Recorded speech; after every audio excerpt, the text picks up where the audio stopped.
Welcome back, folks. It is 5:15 on this terrific Tuesday. I'm Josephine Sage. Let's jump right into the forecast.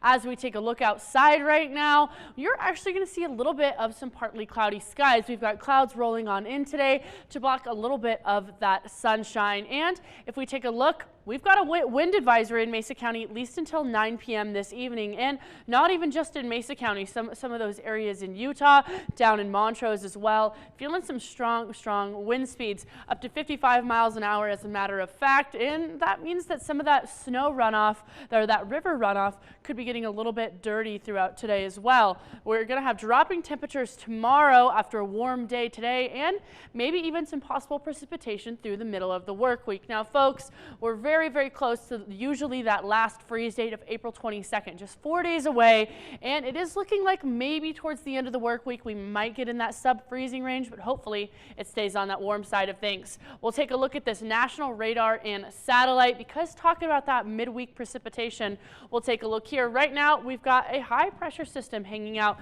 This is that cold front that's moving on in that's going to give us that drop in temperatures tomorrow, and we'll notice here all of this action is kind of headed on in our way. This means that we're going to have a chance for maybe some possible snow over those northern mountains and possible rain kind of widespread along the northern and central mountains. In the Grand Valley, we're not really expecting too much of a chance for rain, but it's still kind of hanging out with us. And we'll also take a look right now at our current temperatures. It's actually feeling 51 degrees in Grand Junction, definitely on that warm side.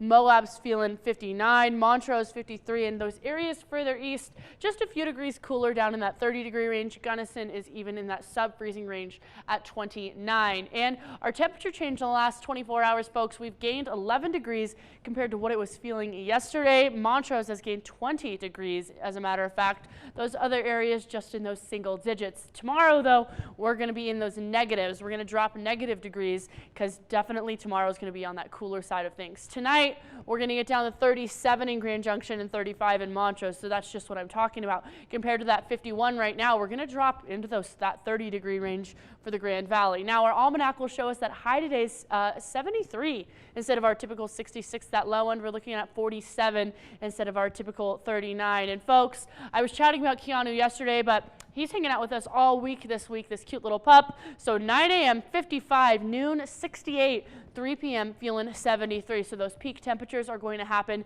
in those later afternoon hours. As we take a look at that pollen forecast, same thing. Trees are on that high end, grasses, weeds, mold still on that low end of things. They might shift with those precipitation values moving up with that chance for rain moving on in, but definitely those allergens are still hanging out with us.